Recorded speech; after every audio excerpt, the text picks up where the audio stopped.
Okay, we finna for the podcast with Herbert Edwards of Myrtle Beach, South Carolina.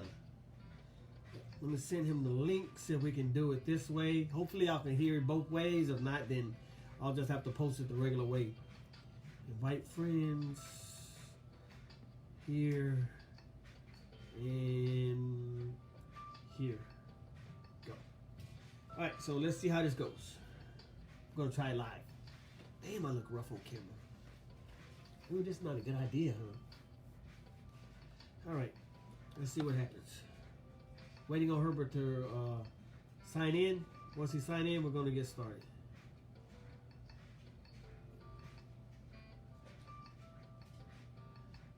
Kind of been a while since I done a podcast. Feel funny.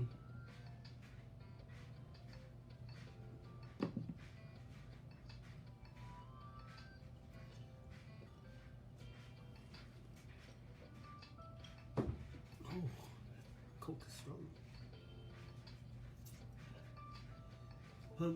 Hey, what's up, Herbert? Hey, good to hear you, man. Good to hear you. Great. Hey, I don't see you on the thing. Let me see if I can do the I can see you. I'm lagging though. I think. You lagging? Let's see. Yeah. How do I? So I'm gonna listen to you through the podcast thing because I think that'll keep me from being confused. Okay. So you want first thing? Let's go about. You got any websites or Facebook pages or Instagrams you'd like to promote for yourself? Yeah. It is Myrtle Beach Airbrush for Facebook and Instagram and Twitter for those people who still Twitter. And, If they Twitter ain't locked out. Well, I don't know what's going on with Twitter, other than a whole bunch of people are mad at Twitter. So yeah. Anyway, I can't imagine why. I don't have no idea. And then what's left? TikTok. You have a TikTok? Airbrush Herb. Oh, you got a TikTok? Yeah, I'm still trying to get used to that thing. I'm not doing any dances, so if anybody's going on there to watch me dance, it's not gonna happen. Yeah. I get on Chris Riley all the time about being on TikTok. Man, get off TikTok and go to work, bro. Hey, Don's on there now. Who? Don, Don. one of your very first podcasts. Don? Machine Gun Kelly's ex-manager. Who He's is? out of Florida. Don? And then Sly. Oh, Sly. Oh, he's on there? Yeah. Wow, that's crazy. I didn't know that. Oh, I don't get on TikTok. I don't do TikTok. No, you're not missing anything. Nah. Hey, my wife's on it all the time too. I had to get my wife off of there. Get off of TikTok. Get up. So let's get into the airbrushing. How long you been airbrushing? Oh wow. Let's see. I've been airbrushing here in Myrtle Beach since '05. Let's see. Before that was the big T-shirt era, and that would have been early 2000s, because my brother-in-law wanted an airbrush T-shirt of Tupac, because that was his hero, that was his idol. So I had provided that for him. And then after that, then it was just a whole bunch of, oh, well, can you do this person and this person and this and that? And I was like, I think so, sure. So I did a couple of just custom orders, people asking, can you airbrush? And, it was before I even, got into the, oh, yeah, this is what I should do to make a living. Yeah. It always starts out as a hobby. Right? It wasn't even a hobby for me because I want to say, let's see, the earliest airbrush T-shirt I saw was when I was in, I want to say middle school. Wow. And I want to say it was at Tower Records. And I guess what they were doing is for the album covers, because remember Tower Records used to have those painted record covers? Yeah, on the side of the building. Would come in and he would airbrush those in the window of the store. Oh, yeah, in the windows? I know over here, I seen it on the side of the building a lot. Well, this was at a mall, so they had like, I want to say maybe 4 covers they could put up. So the guy just sat in the window and just airbrushed them in the window and jackets and other stuff. So I guess it was kind of a way to kind of promote his work and promote them at the same time. Yeah, yeah. So that's where I first saw it, and then I didn't see it again until high school, and that was in Richmond, Virginia, and that was at a small boutique store. They were selling, what was it? Troop jackets. They were selling troop jackets and Pele Pele jackets. Oh, wow. And custom-made jackets at this little boutique. And everything was way overpriced, but I swear I wanted a Pele jacket and I wanted a troop jacket so bad. I never had a troop jacket. So, yeah. But I figured it's not a big deal, so, it's not anything I have to wipe off my bucket list or anything like that. Yeah, I hear that. So, so you've been airbrushing that long? Since 2000, early 2000? Probably about since, well, that would be on the regular, because I gotten an airbrush. Oh my God, when did I get my first airbrush? I want to say I got it before I needed it. No, I don't think I did. My first airbrush was a Badger Crescendo. That's kind of like remember that? It's like a fat one, like a Pache. Yep, that was a huge fat brush. Yeah. And basically, what had happened was I had a photographer, because I worked for Picture People, for anybody that remembers Picture People, or if it still even exists.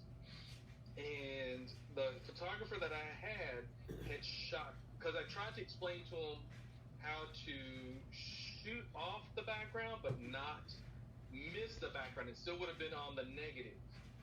But when they shot this bride, they backed up way too far. And they got the lights, and they got the wall, and this was a bridal dress. So I had to fix it.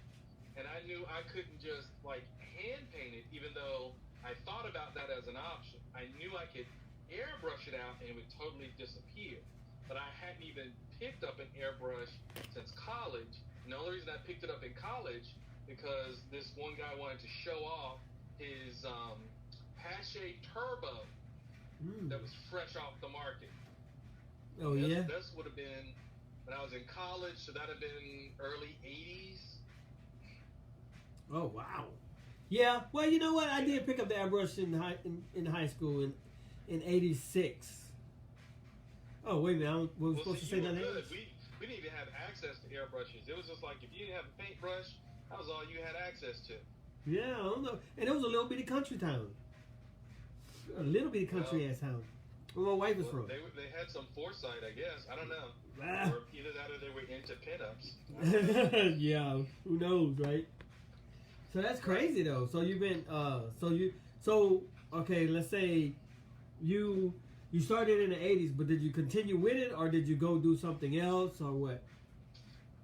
Literally, I had that airbrush, and I fixed the lady's picture. Miraculously, it looked exactly like the background. You couldn't tell the difference. I was amazed that I could do it, considering, there was no practicing my L's and E's. There was no dating Ellie. There was no daggers. I literally had to fix it within 48 hours. Oh, wow, man. So no dot lines and daggers, none of that? You just straight to it? Nope. I had to go straight to it. It wasn't even like I could sit and kind of well, I wonder what I should do. It was, I think these colors are close. Let me mix this up. Let me dilute it. Okay, it's going through. Let's get on it. Man, well, that sounds more like a prodigy, huh? I think it was just one of those happy accidents that worked out. Yeah. Because even the splattering that I had, because air on, pull back, push forward, air off. None of that even applied. I didn't even know about any of that. So somehow even that little bit of splatter helped everything kind of blend in. And it was one of those kind of muted, brownish, bluish backgrounds, what they call an old master's background. Everybody has their picture taken on it. Yeah, yeah. So, question. So you want to know air on guys? You like hold the air the whole time? Yep. Now I don't do it as much, but I mean, yeah. Back then I didn't know what I was doing. I was just kind of like push, pull, let go, pull, push, whatever combination worked just to get this lady's stuff done, so I could be like, it's done, it's out of the way. Thank you, Lord Jesus, for letting it happen the correct way, and she'll be happy, and I'm happy it's over. Yeah, well, that's crazy to me because I'm self-taught. Are you self-taught? Oh no, you kind of. I feel like I'm self-taught. Well, I am self-taught as far as to start. It wasn't until I'd been here in Myrtle Beach. I think my first class I took on the actual doing was probably Drew Blair's class, and I want to say that was probably 07, 08, somewhere in there. Oh yeah, okay. But so yeah, I jumped out of the frying pan and right into the fire. No, I take that back. It might have been no, that might be right. It might be right. 09, 10, somewhere in there. Man, when did I start? I don't remember when I started. I want to say 07. When I besides doing it in my garage and trying to figure it out on my own and watching WCA, reading WCA and participating. Were you on WCA? I was on WCA for a little bit, but I pretty much jumped into the deep end because I had an airbrush, but I wasn't really doing anything with it. And then once my brother-in-law asked me, could I do that Tupac portrait, I was like, I guess. And so I kind of, just did it. It looked like Tupac. He was happy. I was happy. Hey, and that's the motto. If they're happy, I'm happy. I ended up doing like 15 other different portraits after that. Yeah.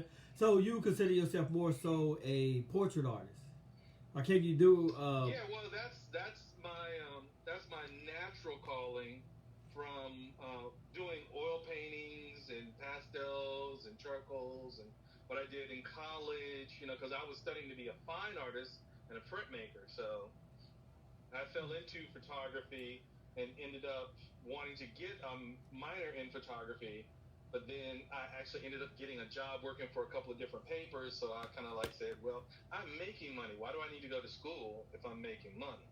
Exactly. I think one of the things that they're saying now is you don't even have to go to college now. I think they're talking to a lot of people that you don't have to go to college anymore. I am not of the camp that you do or don't. I think everything has its benefits depending on what you're studying. Yeah, I guess. Yeah. I mean, I'm not saying one way or the other. For art in general, do you have to go to college? No. No. Are there techniques that some teachers could teach you that you may not know? Yes.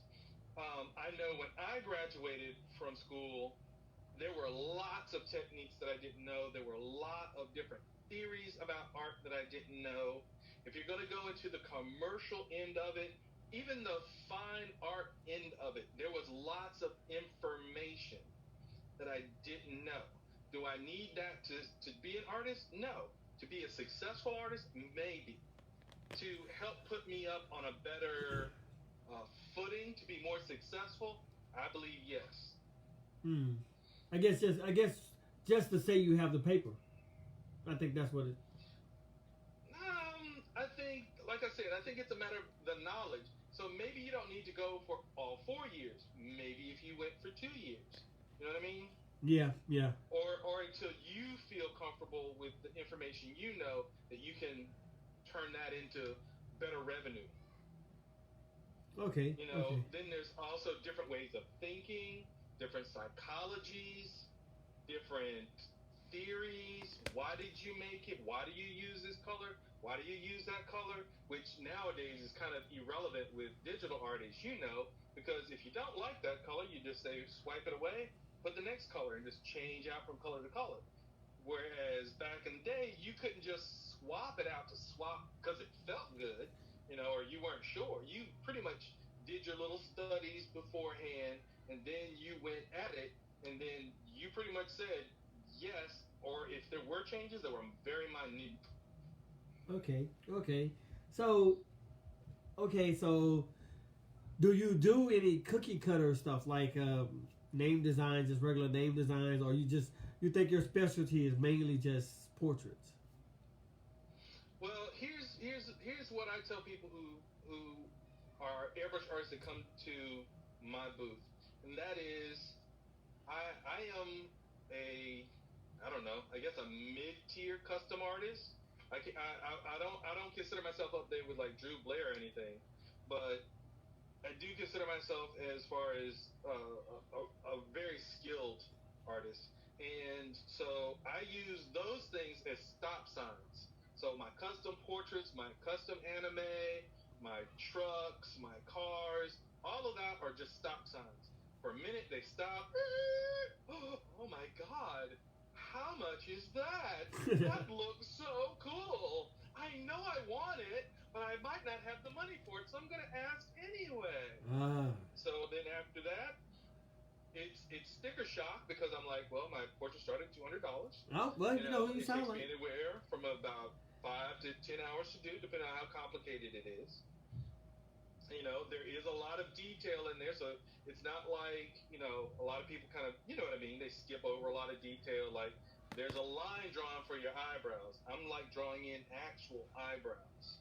Ah, see, I have, I talk, me and Chris Riley talk all the time, and I tell him I just be blazing. I'm not a portrait person. See, I think a lot of us, some of us, concentrate on one thing and not the other. You know what I'm saying? Like, Right. so you're probably great with portraits, but how's your writing? You know, how's your something else? Are, are you I missing have something? nice writing. It's not as good as oh my God, what was that guy's name? I used to just love him writing all the time. Jaime? You had Jaime. Yes. Oh my God, I was so jealous of him. I would go and practice and practice and practice. I'm like, it doesn't look like his. Why? Yeah. Jaime had a tattooy style writing. I call it tattooy. Right. Yeah. So I know what you mean. yeah. So I think like a lot of us will there's great portrait artists, and then they're like, then when they write, their writing just don't match the portrait. It's like, so I think it's like, so I feel like I concentrated more on everything else than portraits. So my portraits, Chris Riley get on me all the time because I gotta outline everything in black. That's just me. I gotta put a fat black outline. I don't know why. And you get on me all the time about it. So Well, I mean, my handwriting is good. I have to thank the nuns from first grade. I really appreciate how they used to rack my knuckles, and they made me a righty instead of a lefty. So I appreciate that. But that is solely what made my handwriting good because I already had good handwriting for a guy, so I didn't have chicken scratch to begin with. But I did do a lot of practicing, and then it did help in '05 when I worked for the Airbrush Masters, you know, uh, and yeah, that bubblegum outfit, and I mean, like, I never had done like $1,000 day, and we did so many of those, and my hand would cramp up, and I was just like, oh my God, I hate writing. I hate doing this. But, you know, you persevere, you go on, you count your money at the end of the day, you just keep pushing forward. that's it. It's all about them dollars. That's right. But my handwriting is decent. You know, I've got some nice original designs. And yes, I have designs that are minute from whatever popular cartoon or TV show that's out there, and that's just so like anybody else, I can make what money I can during the season. So You know how it is. basically, everybody. I think a lot of us all have the exact same designs. It's just some of us. Everybody paint in their own style, so it's you know, there's nothing to worry about. I mean, as long as you're making money, it doesn't matter. The point of it was about some of us specialize in a certain thing. Like I've never seen Drew Blair do a unicorn. You know what I'm saying? So. Did you know he used to work in Myrtle Beach as an airbrush artist? No, I didn't on know the that. strip? No. Yes, when he was a young teen, I want to say right after he graduated from high school, if I remember the story correctly, he worked on the boulevard, and that's where, you know, you get down and dirty, and you got so many minutes to do a shirt, and you're doing, at his time, he's probably painting anywhere between probably $2,000 to $3,000 to $4,000 in a day. Man, those was the good days. I've been there. I've been there before. Oh yeah, that was back in the day. We talking what? Probably I want to say at least the early '80s, maybe the '90s. No, not the '90s, because I actually bumped into him when I lived in Ohio.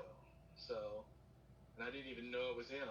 Wow. Yeah. So the picture I posted, I was at where was I at? And one of the guys who worked for me, Miguel Ramos Butter, he was infatuated with Drew Blair work. And I ran into Drew Blair and I told him, hey man, let me take a picture with you. And we took a picture. That was a picture that I posted and I sent it to him just to mess with him about it. Just to say, oh, look who I met. You know, so yeah, his work is amazing though. It's crazy. I just don't have the patience for that. It's crazy. It's a little bit more of an optical illusion.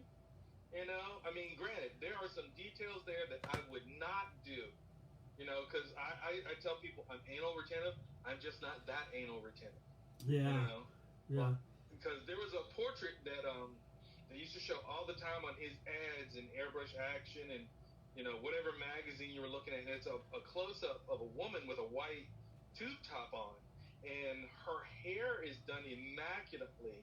And then they have these fine baby hairs at the back end. And that's what always got me, because I was like, there's no way. Like, I'm not doing baby hairs. And I was like, there's no way there's an airbrush out there doing baby hairs that thin. I was like, no. That's got to be a photograph. And when he showed me what his little secret was, I was like, wow, like, you really go the extra mile. Whereas I'd be happy just getting it close. So what's the market for that though? What, in this area? No, well, what's the market for a portrait like that? Where are you putting that portrait at? Right now, on our end, there isn't one. So, I mean, my thing is to take what I do and I want to turn it into a poster and sell prints. And that way I can keep making a little bit of money off of it. I can't make my, $200 off of it, but then I could sell a couple of different prints. Maybe I can get close. Maybe I can't. Yeah, there's a bunch of like. I do have a couple of people that do come in, for like the RIP portraits. So I mean, there is that market. You know? But again, a lot of people also come to me for other stuff, like helmets and tanks and stuff like that, because they know from what they see, oh, he is skilled enough to do what I need him to do. There's money in that. Huh? There's definitely money in that. And there's definitely money in that. And I think that's the thing that a lot of artists don't take into account.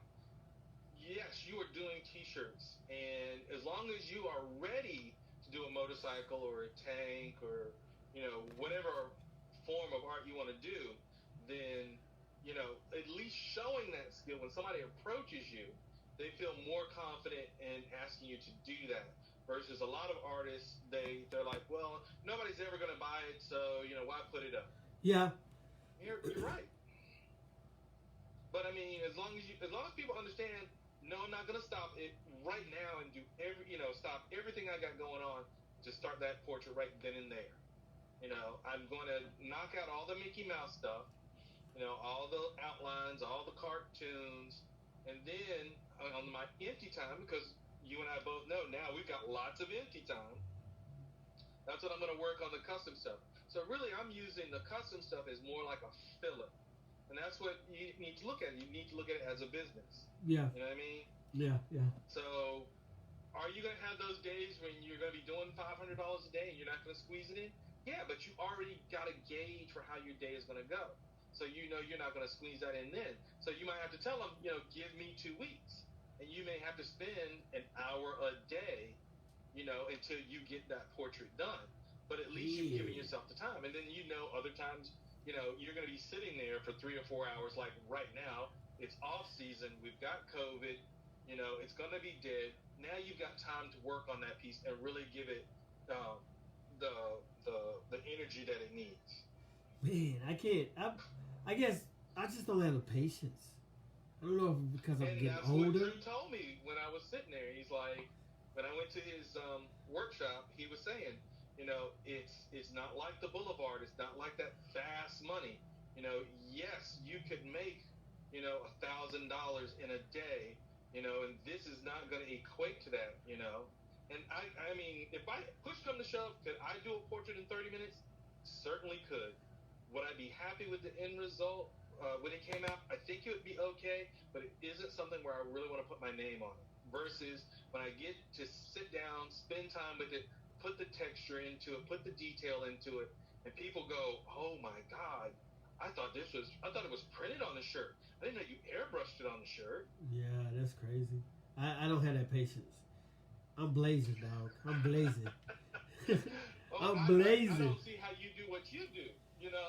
When you sit down with that iPad and you see people in a way, because if you work like most artists do, they see it in their head before it even goes onto the paper.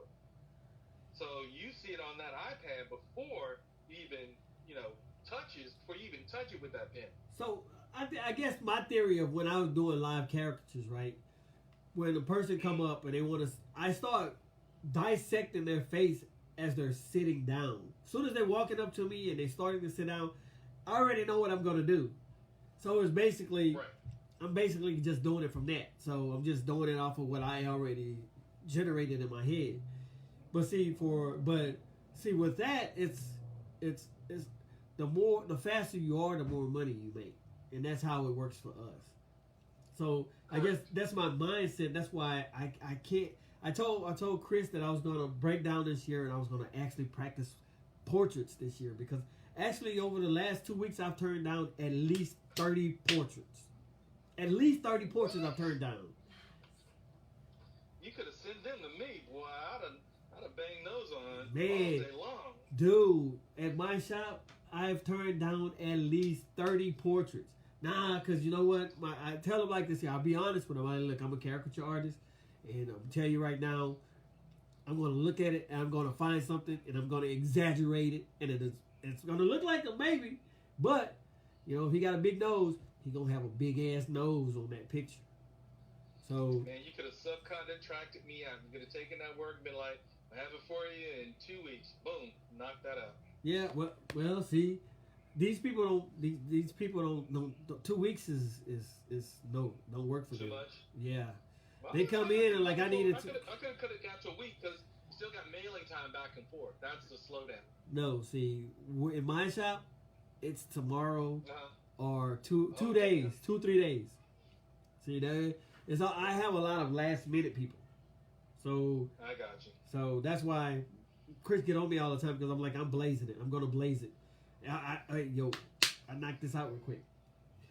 So, but I mean, I've just never been good at portraits, and that's something I said I'm gonna work on. Doing character art, and I wish I could do it, because I do have people that come to my counter and like, can you draw us as characters and put it on a T-shirt? Dude, it's more easier than portraits. It's just all you have to do is just exaggerate something. You're gonna see something about a person, and it's gonna stand out to them.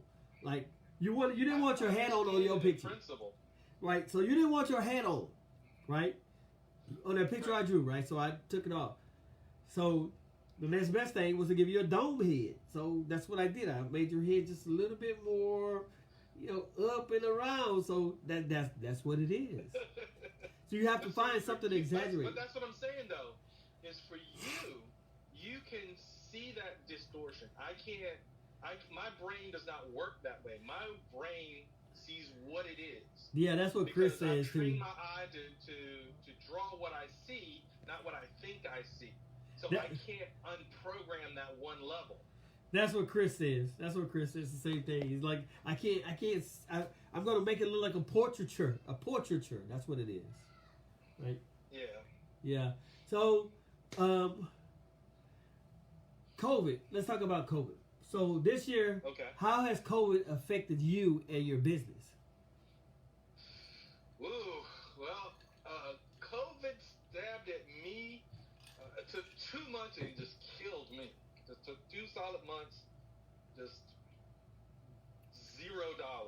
There was nothing coming in, probably by the end before they did the first lift and said you could go out in public. I was just beginning to get mail orders. Can you do this for me? And then at first I had to turn a couple of them down because I was like, whoa, wait a minute. Oh shit, I don't have any t-shirts here. Then I was like, well, how am I going to get t-shirts? Can my wholesaler get t-shirts? And I was like, fuck, I can't even get shirts from my wholesaler. Yeah. But then I just talked to the guy at the flea market. He's like, look, just if you get stopped, just say you're an essential worker and that way you can get your t-shirts. I was like, bet. And then I got a couple of orders, knocked them out, and then after that, boom, COVID lifted. So I was like, okay. And then when I went in, I was thinking, well, not everybody's going to rush out. I've got time to finish my samples because I hadn't even finished doing my samples for 2020. So I was like, I'm finishing the samples, I'll put them up, no big deal. Now I'm going in thinking, it's just going to be another boring day at the flea market. We're just going to pick up where we left off. I didn't realize that, I didn't even think about, oh, snap, we're jumping back into the season. Shit. And people had cabin fever, and then, boom, from day one that we opened, I wasn't, by the end of that month, I was back to just regular dollars. It was like the COVID thing had never even happened. So that's what's crazy about it. Yeah, that's crazy about it because, and then everybody been so pent up, and then plus they were getting all this extra money, all this unemployment money, so they had money to spend. Right. So yeah, people got out. I think we closed for a month. I think we closed for a solid month. But a lot of people I think one of the questions was how did you what did you find to try to supplement your income while you were closed? Did you try to do online orders? Were you promoting? Were you trying to figure out a way to make money? Because everything's changed now. Because I think it's going to go for this year too. 2021 is going to be the same way.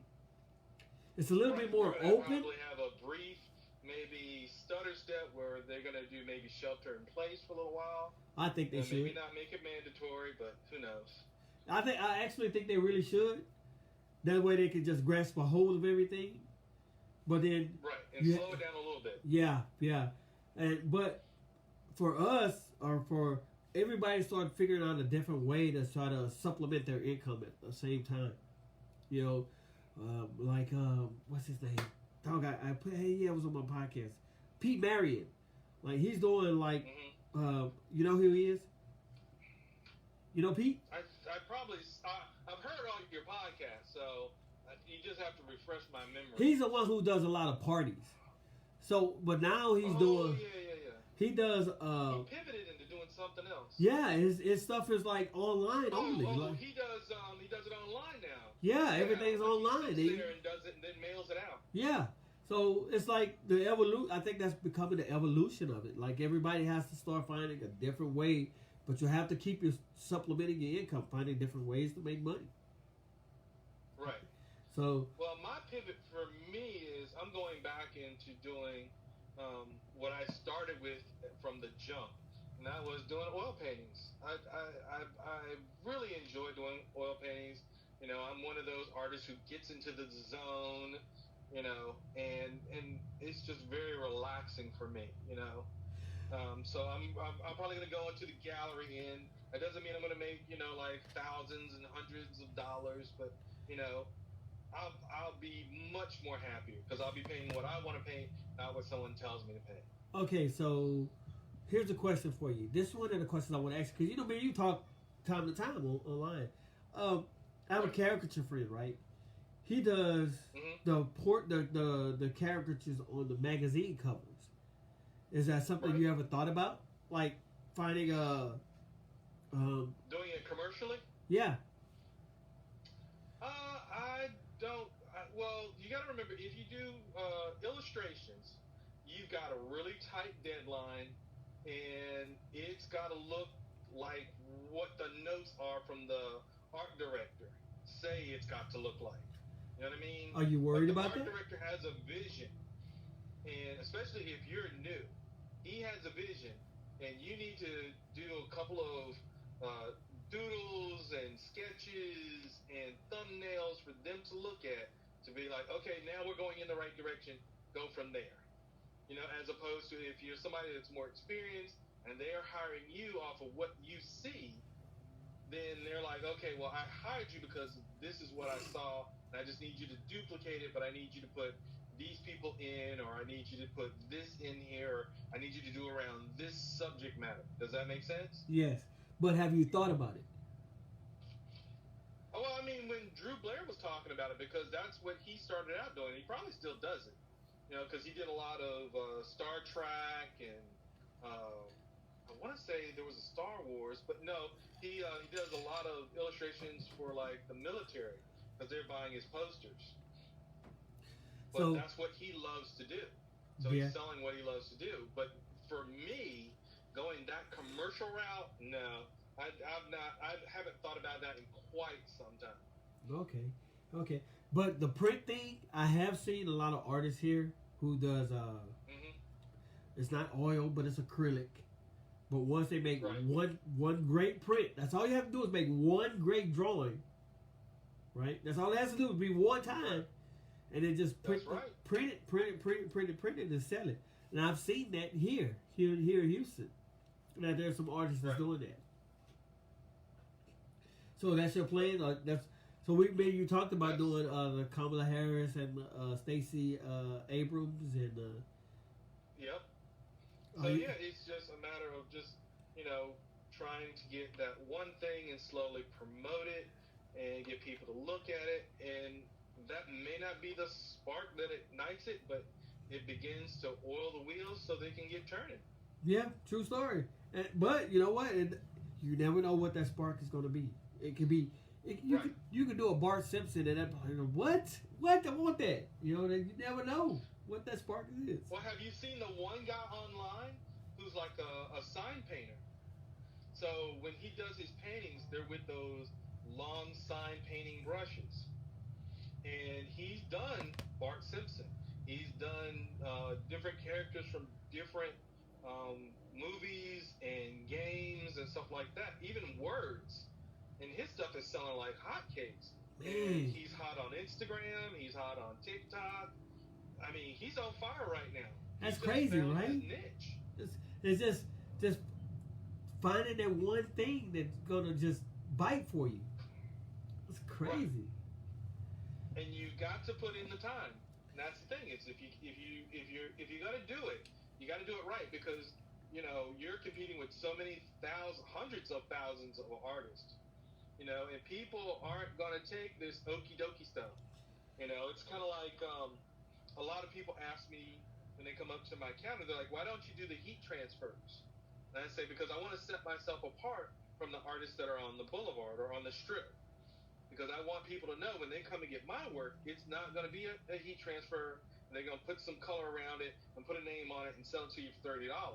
It's going to be an actual airbrushed out character. And it's going to have your colors around it, and it's going to have your name on it, and it's still going to look better, or it's going to look more like a piece of art than that iron-on transfer. Now, is it still going to sell for $30? It may be more, but it's still going to be all airbrush, and that's what you really wanted. That's what you came for. Right. Right. Not a heat transfer, not a piece of plastic ironed onto a shirt.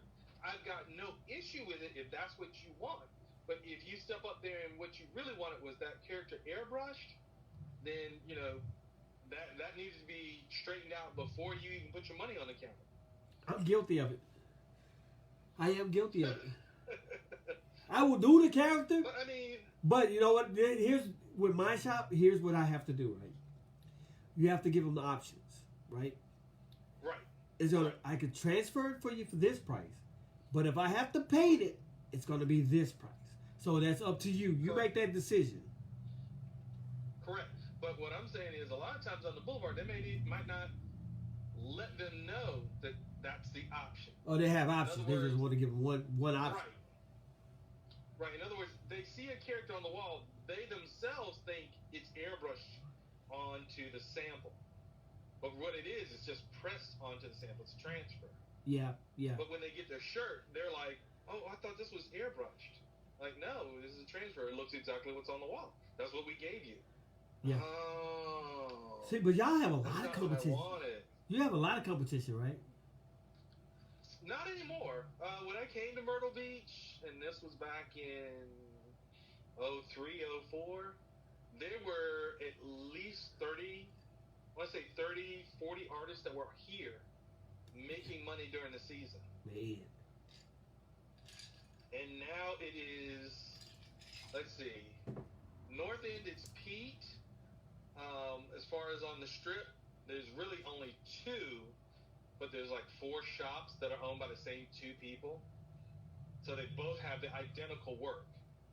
So you can't even tell really one from the other. Yeah, that'll make sense. And then, no, it doesn't. And then there's me. And then I don't think there's anybody else past me. I don't think there's anybody in Surfside. I don't think there's anybody in Garden City. Where is this? Yeah, South Carolina? That's it now. No. I take that back. Broadway at the beach. So that's 1, 2, 3, 4, 5. Barry. 6. Frickin' Frack. So there's 6 of us now. Frickin' Frank. What the fuck is Frickin' Frank? Oh, I mean, cuz what is Frickin' Frank? Frickin' Frack is owned by Gary.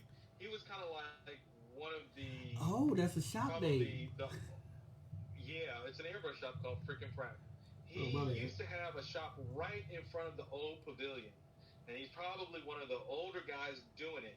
And he was there back in the heyday, and I mean, he would never close because that's how much money they made.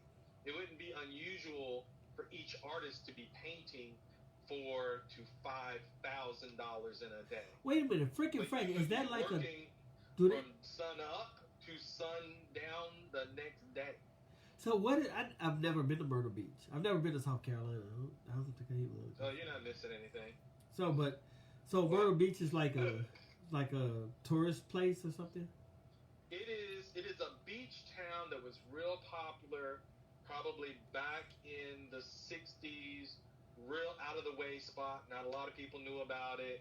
I want to say in the 50s, I may be wrong about the history. I say in the 50s, you had to take a train to get in, and it took a full day to get in to Myrtle Beach from like Conway, which is only like an hour away by car now. I don't know. It used to be nothing but woods and a shack. And that is where the pavilion started, around that shack. So people would come, they go to that shack. That would be their little beach celebration. They cook hamburgers, hot dogs, play in the sun all day. End of the season, close it up. That'd be it. You're done. Take the train, leave the beach. Like Ozark. Then they started selling property, started putting in the beach houses, got more and more popular. Then they built like a small carnival area, which is part of the pavilion, and that kind of blew up. Kind of like now when you go to Myrtle Beach, now you got something to do. Much like going to a carnival. So you got all summer, ride the roller coaster, like a wooden roller coaster, a Ferris wheel. So you said you're originally from there? Huh? Are you originally from South Carolina? I'm originally from Virginia. My family started out in Smithfield, Virginia. That's where my father's parents live.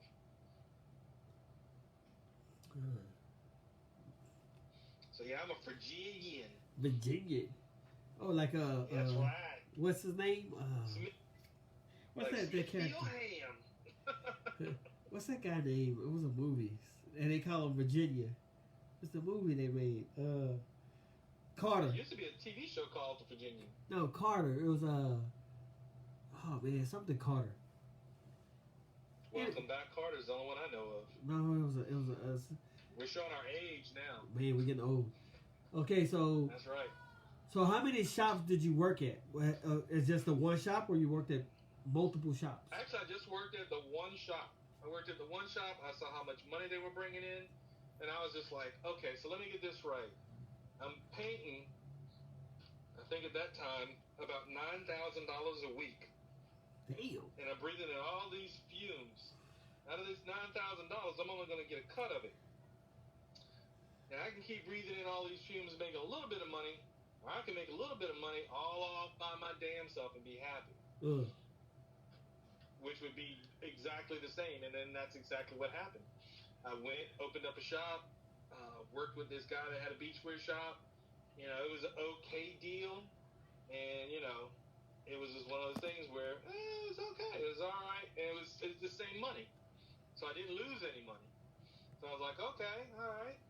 And then I just looked for another spot on the boulevard. But the problem with going on the boulevard, it's not what you know, it's who you know.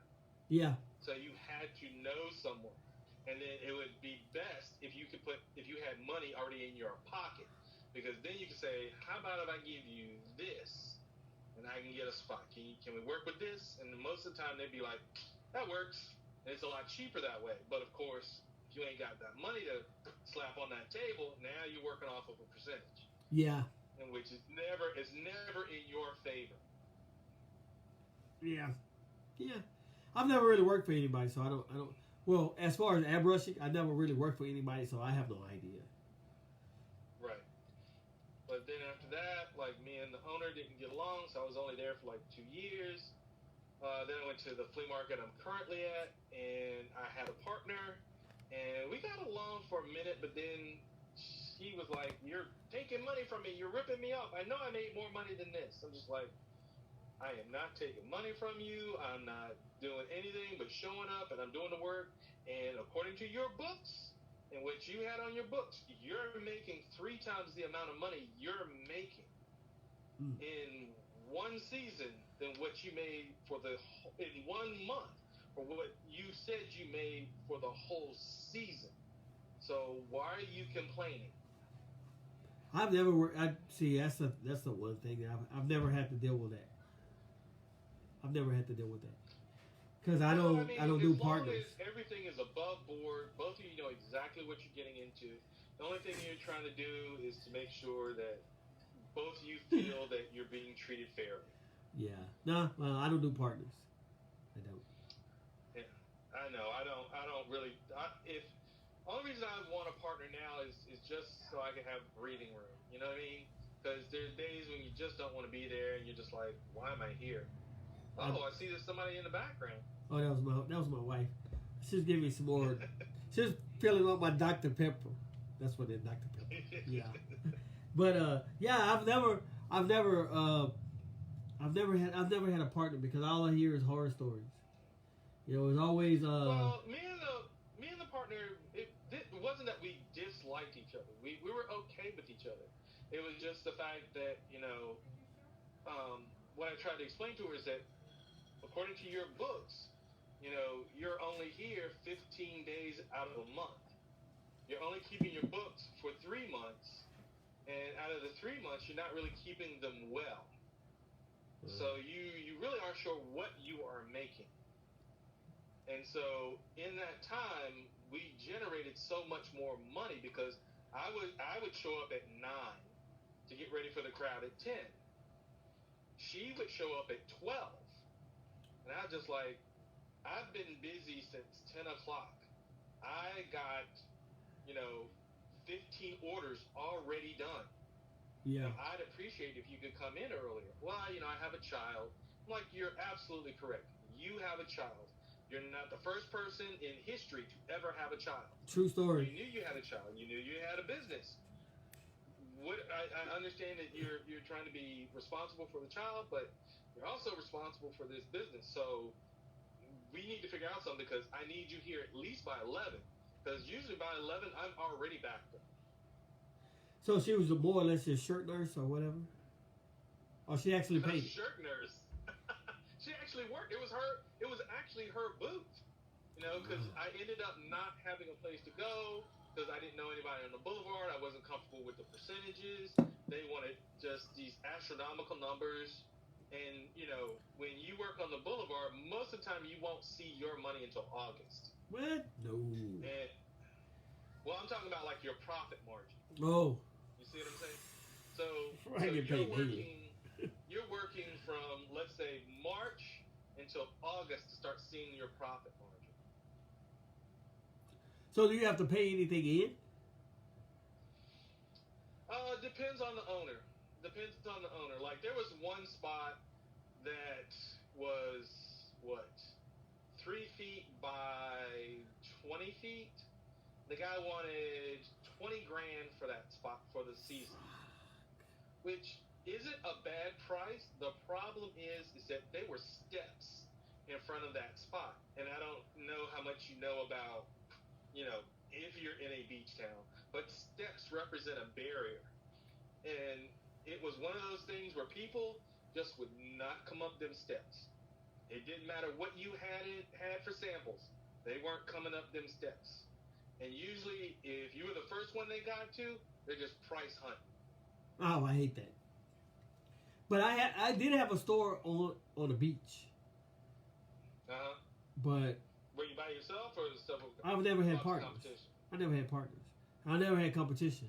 Well, I've had competition. I've had competition, but at that location, it was on the beach, and it didn't. I thought it was gonna do great. I had it planned out. And right. I ended up losing $30,000. I don't like taking loans. I don't like taking. Right. If it's gonna be me, I'm gonna be doing everything. It's gonna be all my money because right. in the end, whenever the money start coming in, it's all mine. I don't have to share with nobody. I ended up losing $30,000 on that one spot, and I was only there for 6 months, maybe 8 months. Did you have a barker? Huh?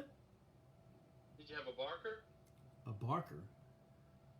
Barker, airbrush, selling airbrush here. Oh no, Got a sale going on. Come on. No, and I was right in front of Walmart.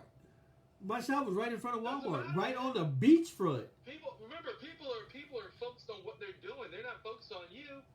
You got to catch their attention. If you weren't hollering at them, you weren't breaking their concentration. Yeah. I had one of those in the flea market, but when I was in the flea market, but man, I lost $30,000 of my own money with that shop. I had built it out. It was one of those I bought the space I got, and it had nothing in it, so you had to build everything. Then you had to go to the city for permits. So were you inside or outside the Walmart? I was outside the Walmart in a strip center. So that was what. Did you ever talk to your customers? Yeah, I at one point I got busy, but it was doing tattoos, airbrush tattoos. So I was busy what with that. made the people come up to you? I mean, because that would have been my thing. How'd you notice me? It was actually like a restaurant at the end. It was like a popular restaurant at the end. It was a Dippin' Dot place right next to me, and there was a cell phone place on the other side of me.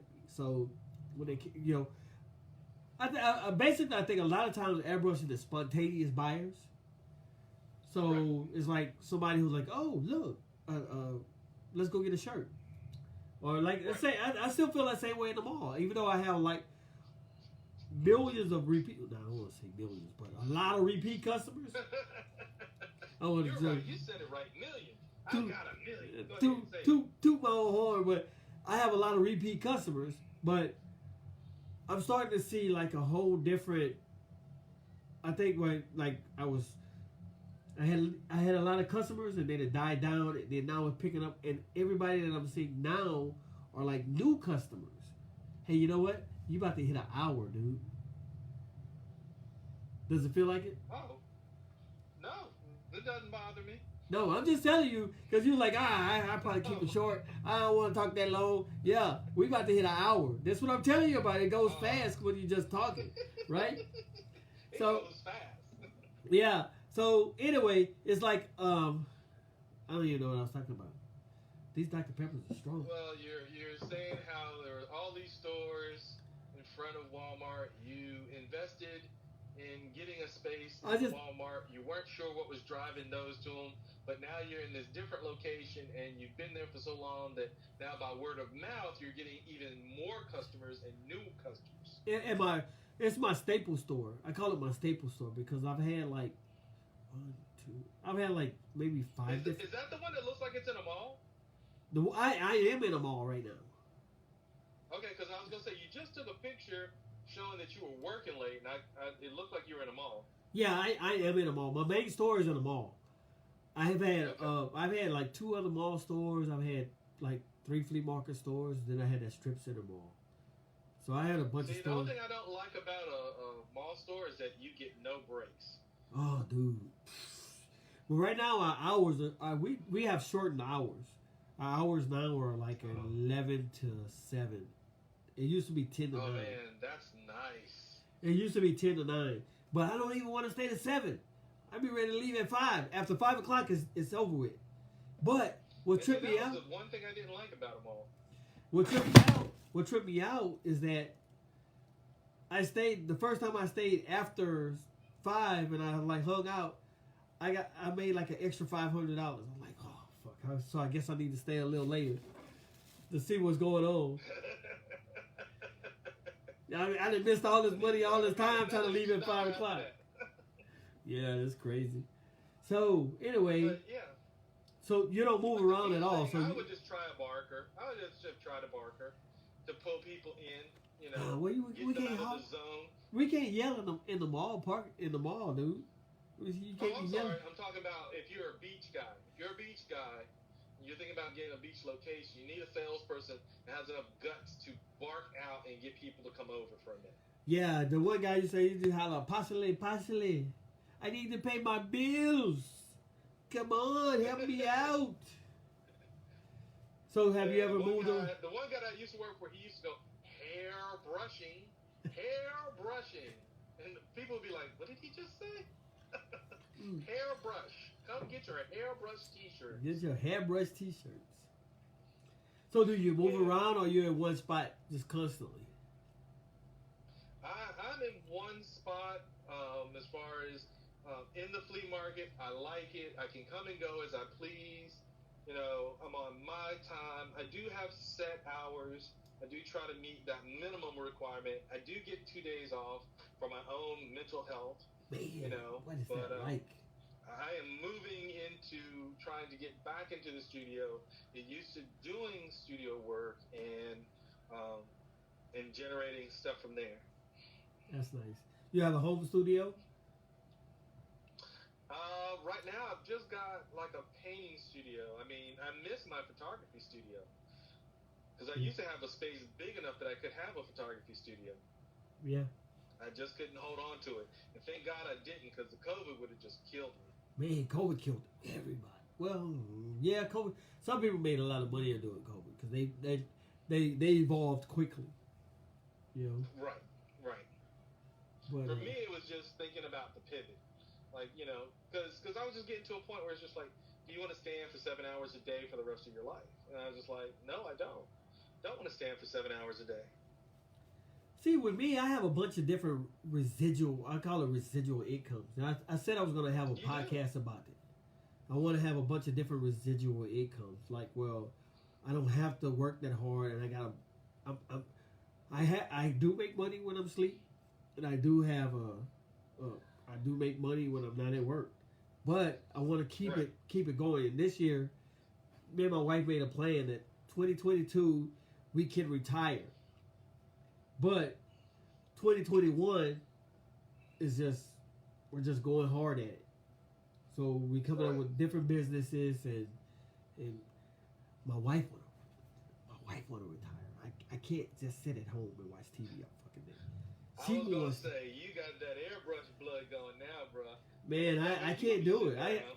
I think I have ADHD. I can't just sit down. I always have to do something.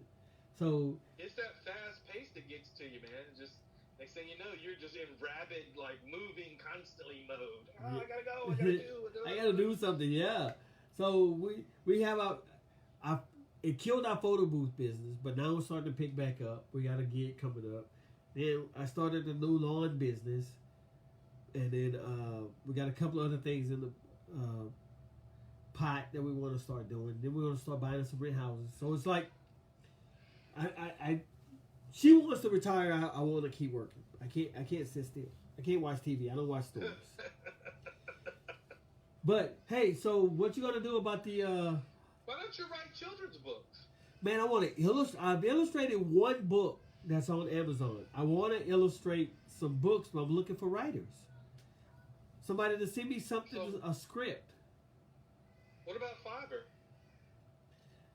I looked on Fiverr, but I haven't looked for anybody writing books. Yeah, I try to get my daughter, if who's anything, just get some because one of my exes was really into children's illustration, and I mean, we're talking like Polar Express kind of illustrations, and she could have made good money, but I told her, it's like, you work on tight deadlines, and you can't take a full year to make one illustration for one page. No, you can't.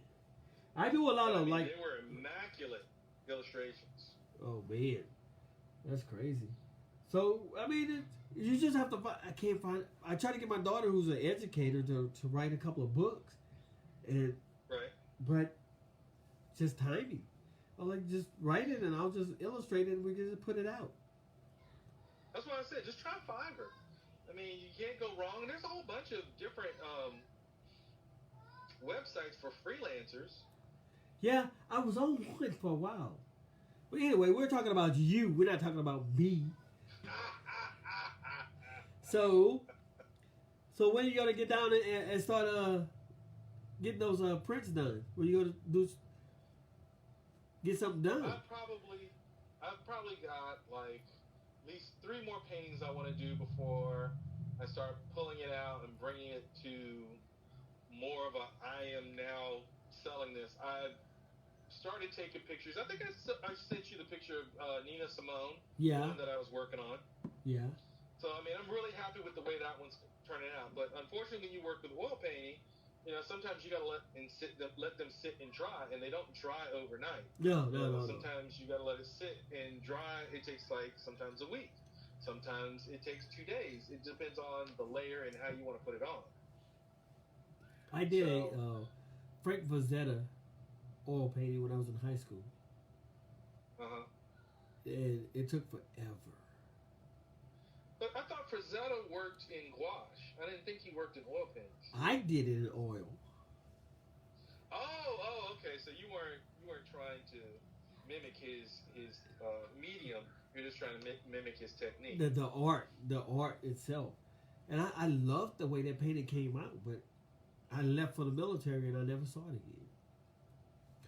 Wow. It came out great too. So I'm not a brusher though. I tried. I do the.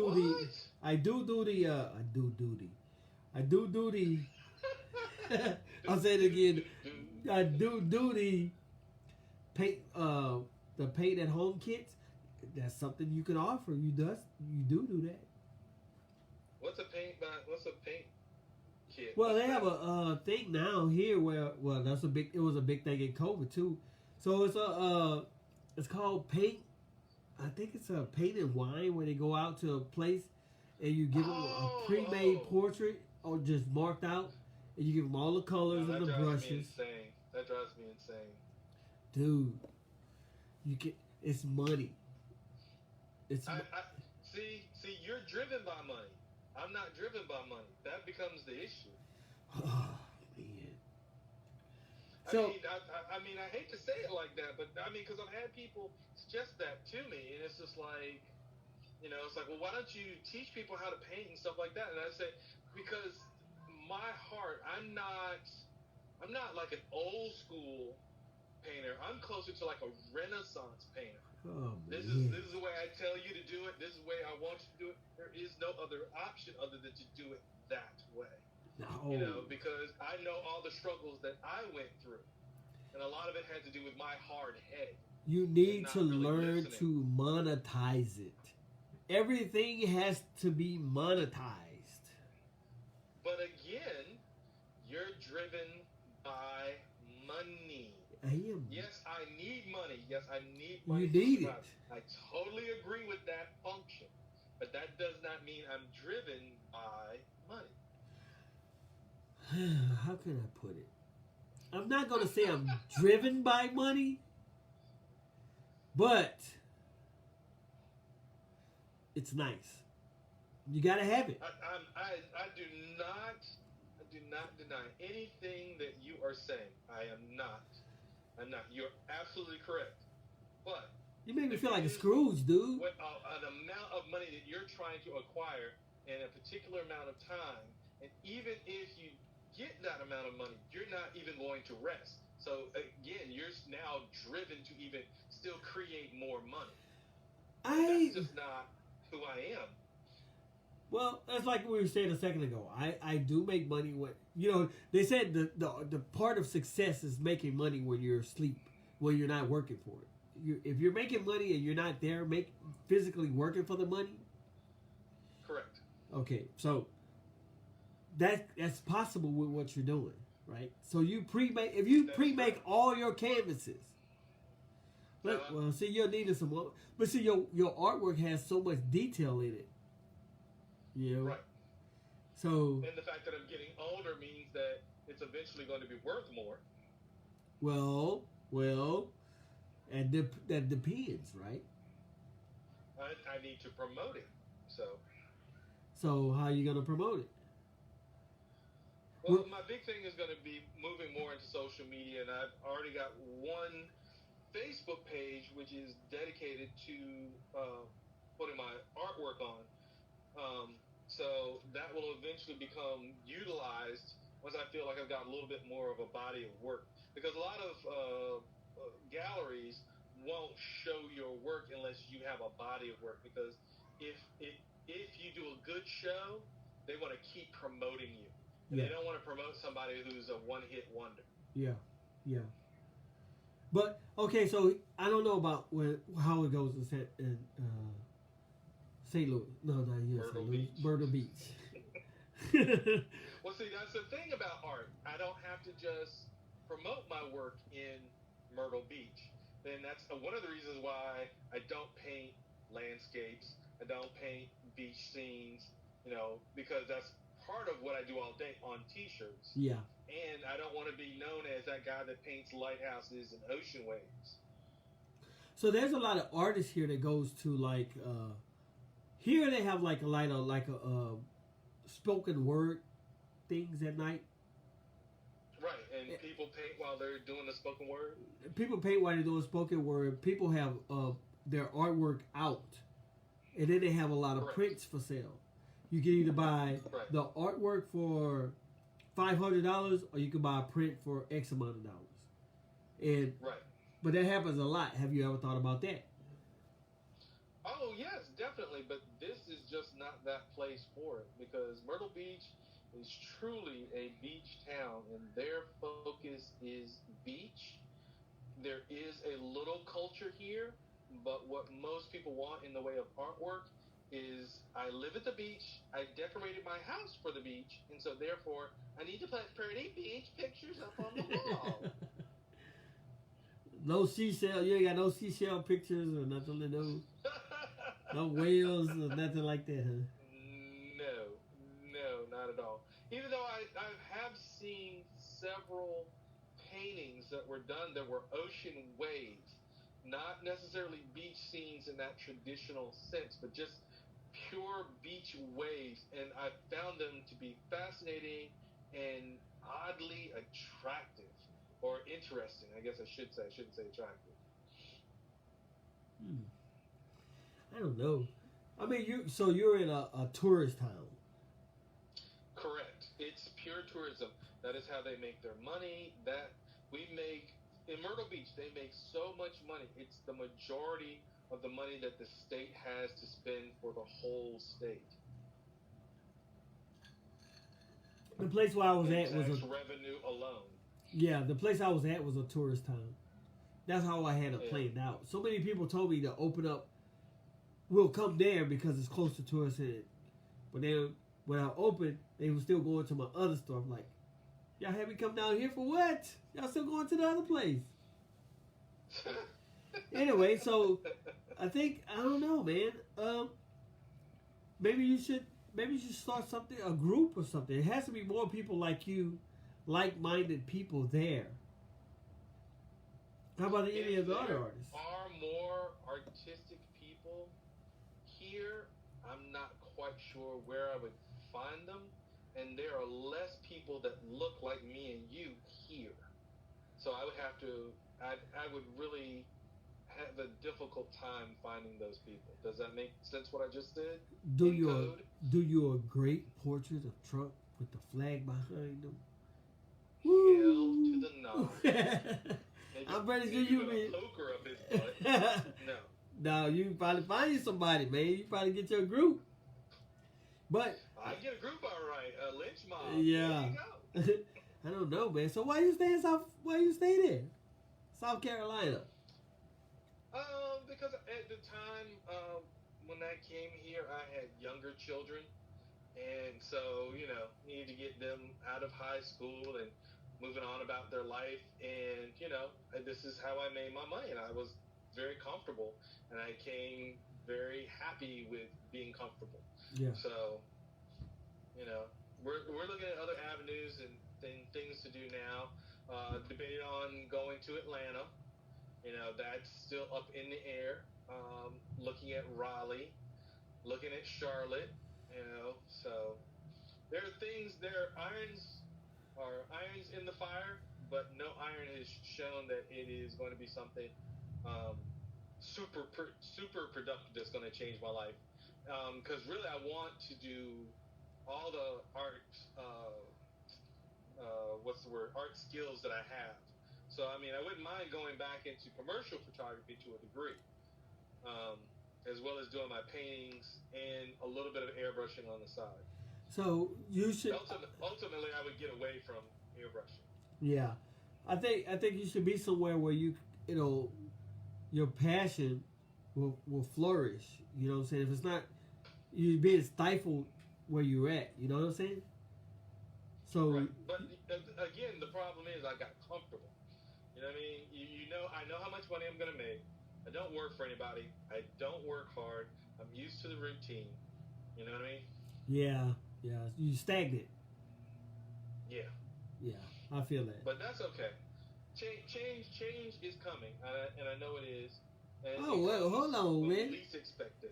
I just watched, it was on Prime, A Night in Miami. And when you said that, I was like, man, I want to see that. And you just said everything he said, a change is going to come, I know it will. I was like, what? He quoted Sam Cooke.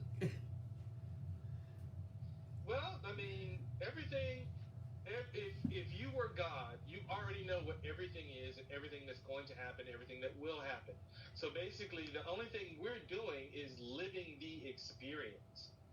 So our paths are preordained and destined. The question is, can you change it, and can you change it enough to change your destiny? Because technically, if it's already written, then you're really just following the path. Some people deviate. But how do you know if you deviated? I don't know. See, we get spiritual and deep because I study Islam for a while, and I almost had my ex. I was about to have my ex. I wrote my letter. I did everything I was supposed to do. And What stopped you? Me, I stopped myself.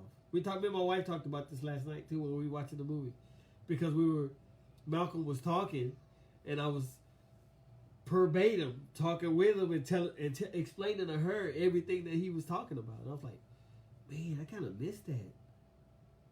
and she was like in awe about it because it's man, I was deep into it. I was really deep into it.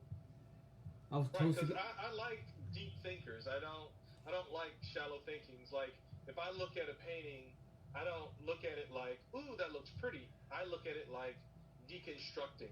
yeah. How did he get that effect? How did he get this? Where was his mind? How did he come up with You it? know, Was it in the I back of his never mind?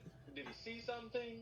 I never grasped that concept of how people could stare at a portrait and dissect it like that. You know, It's like easy. yeah, that there's people who can dissect this and find the meaning of what somebody actually was thinking when they painted their painting.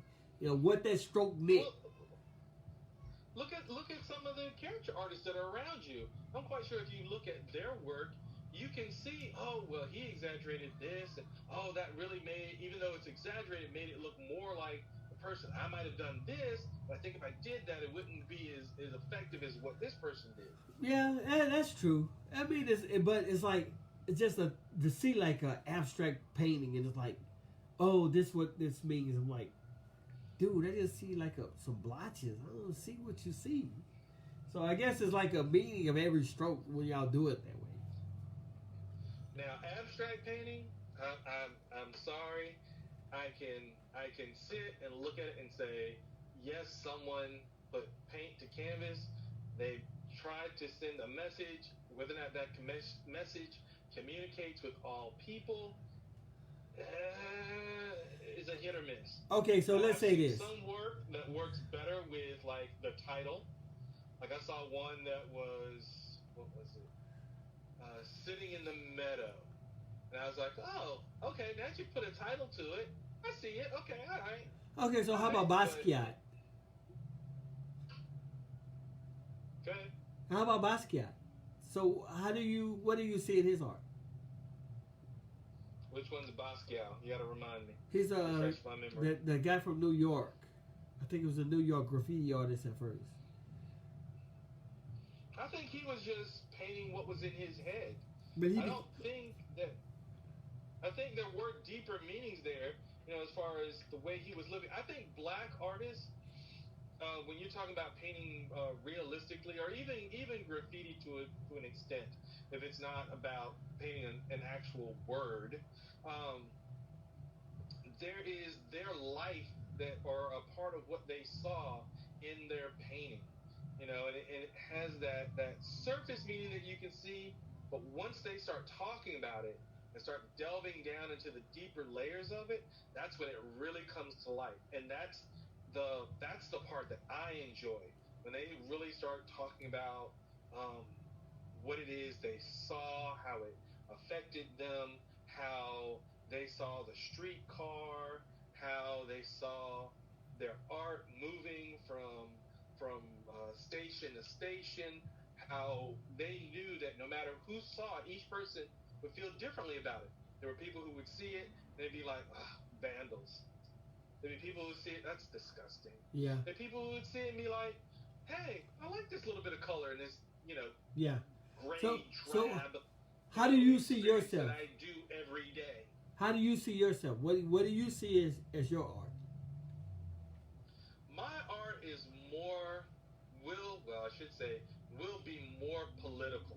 I want to make political statements about what is going on in front of us. I want to make statements where people look at it and they're like, all right, okay, I can see what he's saying about the injustices that are going on, and how if we were equal, we could be a better nation, a better country, a better citizen. Because that's the biggest problem now, is that you've got a lot of people who are subliminally prejudiced. You know, they're not trying to be prejudiced outwardly. They have a subconscious bias that is interfering with their decision making. True. So your point of painting Nina Simone, because Nina Simone said the same thing. If your art is not matching the times, right? So Right. what is your point of painting Nina Simone? Actually, did you know she was bipolar? Yeah, I do. I watched her documentary. Did you notice that there was two Nina Simones painted in two different tones? No, I didn't notice that. Ah. So that was your little. I've also added a black box to it to make her feel more isolated because in her later years, when she was in the psych ward, before anybody realized she was in the psych ward, the isolationist that she felt. She started out as a child prodigy, learned to play Bach, Beethoven. She was so excited. She's like, one day, as a small child, one day I can't wait to get to Carnegie Hall and play this music for everybody. I'm going to be this famous pianist. She ended up being famous, but she didn't even see the worth of her own music because the only thing she wanted to do was play Bach, Beethoven. She didn't even see the power in her music. No, well, I don't. My painting would be the equivalent of Strange Fruit, if you remember that song that she sang. I do remember that song. Did she sing? I want paintings that send a message like that. She sung a lot of songs like that. What was the other one? She sung another one too. She did a lot of songs. Damn Mississippi Dam or something like that. I think I know which one you're talking about. Yeah. So I'm not as versed in her music. It's her. She was talking about how her music, said if an artist has to it has to talk about what's going on right now.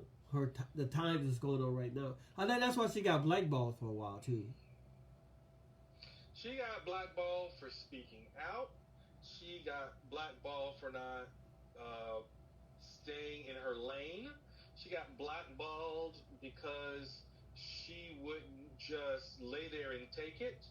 Her husband, who was a police officer, did manage her for a while, and then he's abusing her. Yeah, he's and abusive. I think he was physically abusing her as well. And so, that led to a lot of her bitterness towards everybody. Like, everybody's just using me, and I'm over this. Yeah. So that's what I'm saying. So your artwork that's what you basing your artwork off of. So I mean. Correct. That's the direction I want to go in. So you did. Hey, I want to see a Malcolm X then. I want to see a great Malcolm X portrait. We talked about. You got it, man. Kamala. We talked about Stacey. We talked about Nina. So I need me a great. We got to talk about Malcolm. We got to talk about Big Red. Paint it. And I just might purchase that. I've read his autobiography, and it was very enlightening. Dude, that is required reading at my house. That is required reading at my house. I believe it. I believe it because he was in such a stereotypical direction, and for him to have just turned around his life was just short of a miracle because he could have just kept doing what he did, which was stealing, fencing, taking drugs, but just happened to come across Elijah Muhammad, and he came across Baines in prison. You ask any one of my children, they have the book, they have read it, and they can tell you about it. That is required reading in my house. And my son, he trips me out because he sends me pictures in conversation every day, and I'm like, yeah, that's my son. Because like I said, it was a thing when I first got to Hawaii. It was a guy from Chicago. I was always I was a Martin Luther King guy. We all started out as Martin Luther King, right? It was a guy. I was in Hawaii. I was young. I wasn't a big Martin Luther King fan. No. Yeah, well, that's what we were taught. Like Martin Luther King. Later in life, we found out that Martin Luther King became radical in the end, right?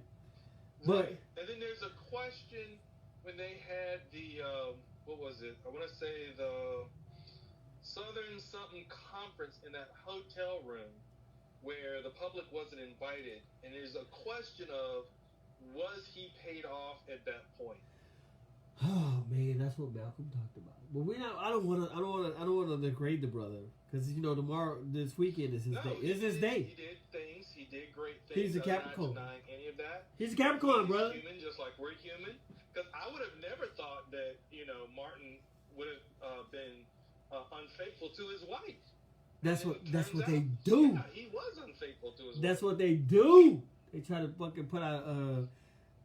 You know what? We're gonna cut that off because I'm gonna get aggravated. I'm gonna start talking. And it's gonna go to a different level. Hey, we're gonna do the Black Panther. You know what?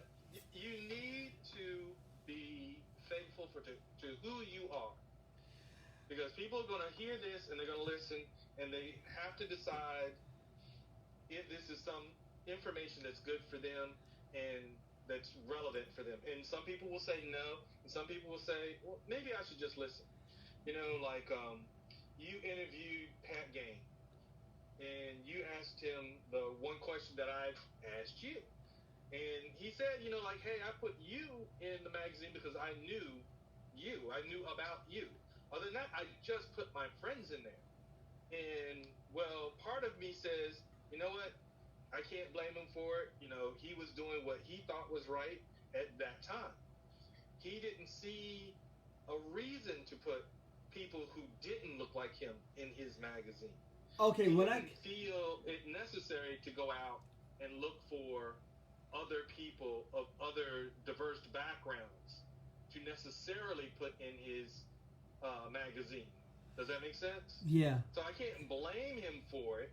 No, I can't 100% blame him for it. But on that same note, can we really turn our eyes away from that and say, well, you get a pass? Well, because you wouldn't get a pass if you broke a law. If you are on land and you don't see no trespassing sign, and then all of a sudden the cops come up and say, you were trespassing. Well, I didn't know. I didn't see any signs. And he's like, well, it's not a public area. Well, how am I supposed to know it's not a public area? Yeah. I think the way he explained it, I'm not giving Pat a pass because I think everybody knows how I am. I think everybody knows how I am, and if they don't, well, they'll know if they ask me. But he said, well, the way he explained it to me was that they just did it amongst friends. It was a friend thing at first, because when they first started, it was predominantly white. But the way I started seeing it was like, I know more urban artists whose work is way better than some of the people they put in the magazine. Right. And I just thought it was odd that I never saw anybody in the magazine that looked like us. So that kind of like irked the shit out of me. That's not what they were pursuing, because it wasn't on the forefront of their mind like it is in our mind. In our mind, even though we get beaten by the police, we understand that it's a few bad apples. Our question is, why haven't you gotten rid of these bad apples? And it's more than just a few. Yeah. So you've used that excuse. Now, what are you doing to change it? Because you're not really doing anything. All right, hold on. So let me point out the hypocrisy of the whole thing. Hold on, let me put this thing out real quick. Hey, this is the Black Panther part of the podcast right here. Trigger warning. Just so you know. So, hey, when you get to this part, if you don't want to hear this shit, go ahead and just log off right now. Hey, this has been great. Thank you for listening. Come back next week. Yeah. Next week we'll have shit. We'll be having a QAnon rally. Thank you. Yeah. We'll be talking about all that. We'll be talking about COVID and 5G. Yeah. But you know what? I mean, it's like at one point I was starting looking at the Airbrush Hall of Fame, right? So I'm like, damn, Right. Airbrush Hall of Fame. So I'm like, okay, that's cool. I mean, I feel. No, I'm not tooting my own horn again, but I feel that a lot of things that I did, and maybe that's just me tooting my own horn and I don't fucking know, but I changed a lot of shit, the way people are doing things. They're doing things the way that I started doing them. I started seeing people doing shit that I was doing. Cause when I remember somebody told me, said, you need to stop talking the way you're talking, and you need to follow the way everybody else doing it, and you need to do it the way they did it. Like, fuck that. I mean, ain't nobody buying the stuff I'm buying. Ain't nobody paying the rent. Ain't nobody trying to help me out. So I'm gonna do it the way I'm gonna do it. So I started doing it my way, and then I started seeing other people doing the stuff that I'm doing. So I'm like, well, hey, that's how it is, I guess. But I wasn't mentioning it. And then somebody told me, well, you just got to keep doing what you're doing, and then maybe they'll think about it. Like, oh, fuck that, I don't care. My lights are still on. My wife driving a Cadillac. I'm driving a Cadillac. I don't care. So I got money. I don't fucking care. Yeah, you are born to do what you do. You know, you're born to speak your truth. So who is someone else to come along and say, no, that's not the way you should do things, because that's not being true to you? It's like, well, you're not in my shoes. How do you know what my truth is? Yeah. I mean, it is what it is. We just have to make our own lane, and I don't like that you gotta yell loud enough to be. Everyone in your life for a reason. You just have to listen for that reason. Oh yeah. So hey. Oh, assalamu alaikum, brother. Salaikum salam. Oh, yeah, that's what it is. All right. I hear you. I may not have delved as deep as you, but I did do a little studying on all religions because I wanted to know the truth. You know, why were my people persecuted as much as they were? It doesn't make sense. It's supposed to be we are the chosen people. That we were savages, but if we're savages, why do we have universities? We have universities before the first university was even invented by other people who didn't look like us. Oh, don't even bring up the Moors. The Moors ruled for 700 years. Are you saying that, you know, now this is what this is payback? Ah, man, don't. Hey.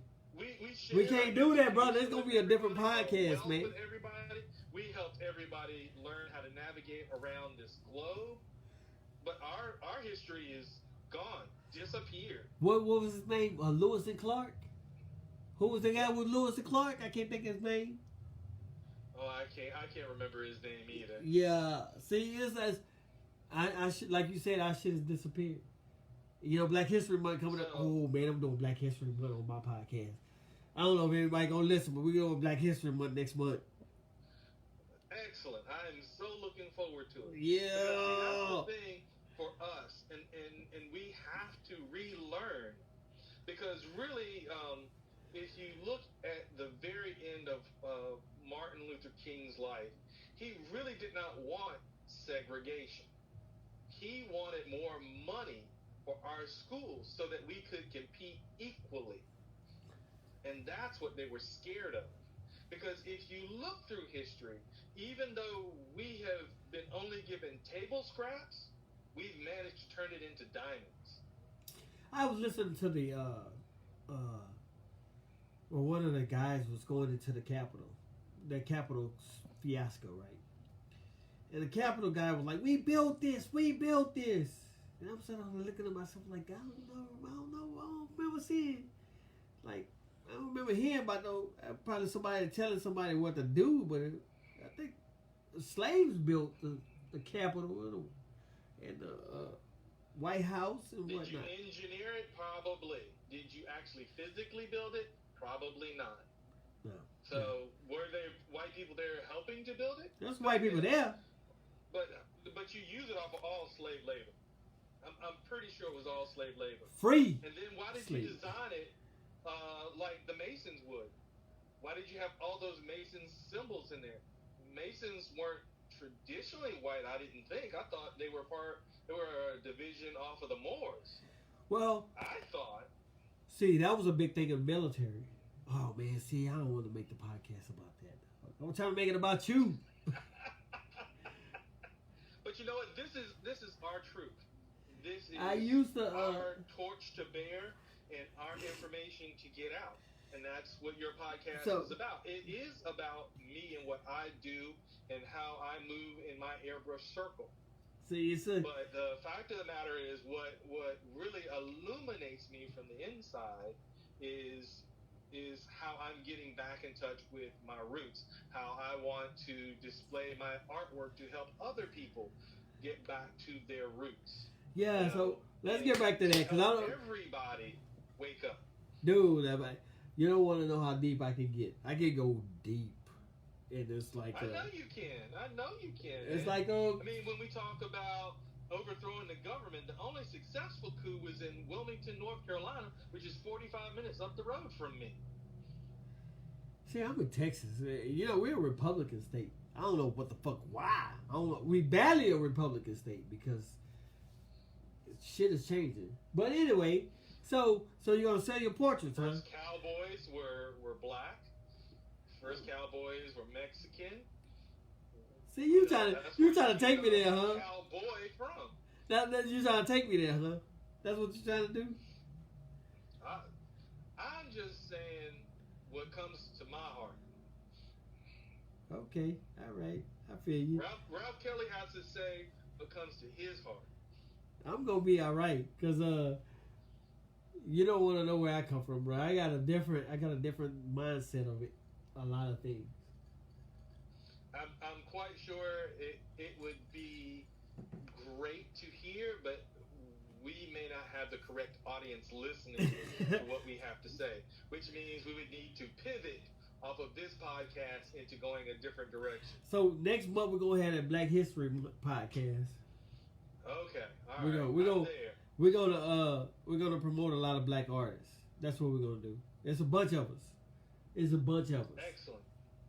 And I'm not saying that black artists aren't promoted across this country, but it's just really hard to get the word out. Yeah, Black it's is about the biggest one that I know of off the top of my head. And I haven't met him. I have seen who? one or two of his pieces in person. Wack, I want to say his name is Keith Wack Williams. I don't know him. I know Felly. I know a lot of people. Somebody tried to get me to get Felly knows who he is. Felly won't be. They won't be get Felly on here. Felly sells some of his artwork. Well, some of his prints, I should say. See, that's how it works. I noticed lately that Felly been doing a lot of portraits on some big canvases or whatnot. Well, that's how he started making his name. Remember, he did a lot of those concert backgrounds for, I want to say, New Edition, Jagged Edge. What were the other ones? I mean, there's one of the comedians. Oh God, I can't even think of her name. From the Parkers. Yeah, I know what you're talking about. But you know what I'm talking about. Yeah. But I mean, he's always done that as far as I know. He doesn't even do shirts at all from last time we had a conversation. Hey, So just want you to know Haven't done it we in passed an years. hour and a half. Just want you to know we're past an hour and a half. of course, because now we've actually gotten into the meat of some really good subject matter. Oh yeah. It's not just a surface level. No. So it's circus. No, it ain't circus. We out because it's a part of No, our. I didn't say circus. I said surface. We've gotten beyond Oh, the surface in the level surface. Yeah. Man, I appreciate a lot of your artwork though. I like some. That's why I post some of your stuff, and a lot of people like it. And you saw a lot of people liking your artwork. I haven't seen too many people like it, but I try not to focus on that anymore. Because one of the groups I belong to, shout out to Airbrush Society and Miss Santrell. We used to do battles. Was that And, Sandra T. one of the Goggins? problems that I had with one of the battles was I got ugly. And I realized that I was not me anymore, and the person that I was becoming was not the person I wanted to become. Yeah. I don't know. I don't do battles. But I was getting a big head because like I didn't mind doing the battles, and because it was such a tight time constraint, I knew that I was more anal retentive than most of the people, so I stood a good chance. Now some of those German artists that were coming in there, I was kind of like, I don't know if I'm ready to deal with with you guys. You guys might be on a little bit a different level, which means I need to shorten the time span to see if I can whoop you really quick. Man. You know, it's almost like Muhammad Ali when he had to decide, all right, well, I'm going up against, Foreman, so we're going to make him work for this one. And he did that, 14, 15 rounds of banging and then tore him up afterwards. That was a rope-a-dope. That's not me. The rope-a-dope. That's rope-a-dope. Yeah. So, yeah, I used to weigh out my competition, so I was like, okay, can I do a short battle or a long battle? Do I want a week or do I want a couple of days? Man, look, let me give me a quick 10, 15 minute job. I'm gonna make me $25, $30 on, and I'm on to the next for me. Dude, I could do a portrait in 30 minutes. As a matter of fact, I don't know if you remember. I want to say you had a podcast with somebody, and they talked about the Airbrush King. And I want to say that might have been when you were talking with Malcolm. And I think his name is Kai, and I think it's the same guy. And we had a battle, an unofficial battle, when Barack was being inaugurated the first time. And we all wanted to wear hoodies that night. And so I was going to put Barack on mine, he was going to put Barack on his. So we went at it. And in 30 minutes, I finished. 30 minutes, he was finished. It was, both of us, tied. It looked good, but, when it all was said and done, it was just something where both of us enjoyed it. It was good, friendly competition. We didn't talk too much trash, thank goodness. And there wasn't really anybody judging, so. Yeah, it was just y'all two doing Imano, huh? Yeah, we were in his studio, and I was down there, and I was trying to make some money to support my family at that time. Yeah, that's what it's all about, man. That's right. Yeah. So all your kids are grown and gone, huh? Grown and gone. They got kids of their own. Yeah, yeah. How many do you have? I got 5, man. 5? Yeah, I got 4. 2 with kids. 2 of my daughters have kids. And actually we're babysitting tonight. 6 grandkids over in the other room. Right over there. What? Tearing our house. How are you able to have a podcast with? Because they don't come in Papa's office. They know not to come in Papa's office. Okay. Uh-oh. Yeah. Papa pull out that strap. Yeah, they over there chilling. Tearing up the rest of the stuff. We got enough electronics to keep them occupied. Oh, there you go. See, like when I was coming up, it was the TV. When my kids were coming up, we didn't buy them video games. No. It wasn't until they were a little bit older that we brought video games into the house. Yeah, well, basically, it's a lot of I have a bunch of iPads from photo booth businesses, so they all got their own iPads, and they borrow iPads from here when they come here, and give them something to do while they watch the TV, and everything got Fire Sticks on every TV in the house, so everything there is. You go. Yeah, so they just watch the TV or play it amongst each other. But all right, so we're gonna go there and call this, man. I know my wife probably looking for. Well, it is moving on 11:15. So is it late? Oh, is it? I'm sure your wife would be like, "Yo, what are y'all talking about?" She's watching on the live. On the live. Yeah, so she probably talking fast. I've got such a lag on the live, man. On the live, I'm glad I didn't try to listen to you on the live. I'd really be like, "What? Huh?" Yeah. So, but I'm glad you did. But I asked a couple of people who was watching it, and they said they could hear you good. So I'm trying to figure out how I can save this and put it on YouTube and try to do it that way. I wish I could have had you side by side, but we need to figure that out for the next one, I guess. I know. Man, look, you got to get your invite. I don't even understand how this. Everybody's got an invite, but yours. Everybody that says something has an invite, except yours. Say something right now. Let's see if it comes up. All right. Let me see if I can send it to you because I know I'm lagging behind you.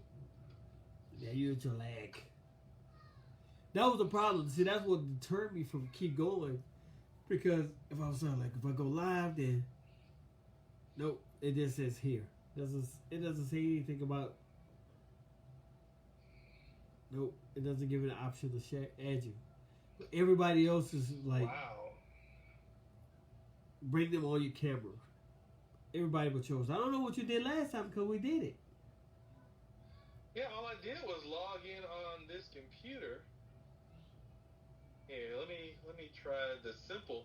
Let me try the basic stuff. Let me try the log out of your live, and I will try to log back in. All right, I see you doing something. I'm just sitting here. Sitting there, looking all thoughtful and everything. That's all right. Deep thinking. My Malcolm X pose. Oh, okay. You just need the ring now. Yeah. Oh man, I should have finished. But then it was a lot to it. Why didn't you finish it? It's a lot to it, brother. And see, you just gotta take your time. One day you gotta say, okay, I'm gonna take this much time, and I wanted to put as much detail into it as much as possible. I don't know if you ever saw my wall. If you ever saw my wall in my office is full of Malcolm X. And my kids always buy me Was Malcolm. that the one with all the monitors? Well, yeah, I got a lot of TVs and monitors and stuff in my office. Yeah, I got a drawing table, a desk, another table, and then my easel that I keep all my oil paintings on. My These stuff, don't mess over here. my stuff is excessive. My office is excessive. And then I put another 42-inch TV in here with all the iPads underneath it to get ready for the other podcast area when I was going to start doing videos. So when the back shot would be all the caricatures on my wall in my office, but I just couldn't get it. I can't figure it out. I'm gonna have to work on it some more. And then the picture, I gotta fix this one picture. It's kind of, I'm sending them to you. What you call? For some reason, the picture fell on it. It's me holding my. There it is. What? I don't see it on there. The picture you sent. Oh. No, I'm saying, no, you froze for some reason. There it goes. I think when you send a message, it must have froze. Yeah. Maybe when I clicked on it. Well, all right. Well, I'd like to thank you for being on the podcast. I'll probably try to get up in the morning. I normally do a little speech beforehand, and then I'll try to post it. I'm gonna try to edit with the video and try to do with this. And I'll add the live to YouTube with the commentary. So everybody said they could hear everything you were saying on live. So hopefully I can take this live video, save it, and put it on YouTube. So we'll see what happens. So anything you would like to say before you go? Anything you want to promote? Anything? I want to promote your show, and I hope that more people start listening to it. I think you're doing a wonderful service to the community to help get out other voices that need to be heard as well. Oh, that's kind. Thank you very much, sir. All right, this No, man. I mean, I've been behind you all the way because I just feel like there isn't representation for us out there. And I mean, yes, there's representation for bigger artists, but people who are just trying to just get a rung of the ladder and get a foothold and start climbing up, there's not that area for us to go because it's all about how other people can make money off of you. And you're not trying to make money off of us. You're just trying to say, hey, there's this person that does this. Would you be willing to take a few minutes and just see what they do? And here's what they have to say about the world in general. Yeah. You either accept it or you deny it.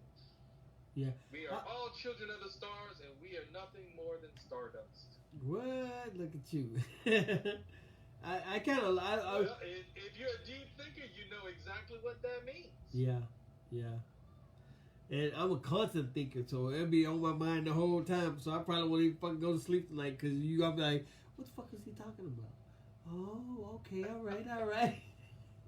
Yeah. It was the Big Bang. We were everything, and then we were all of nothing. So we all came from stardust. Yeah. We are all made up of the molecules that were here before time began. Yeah, true story.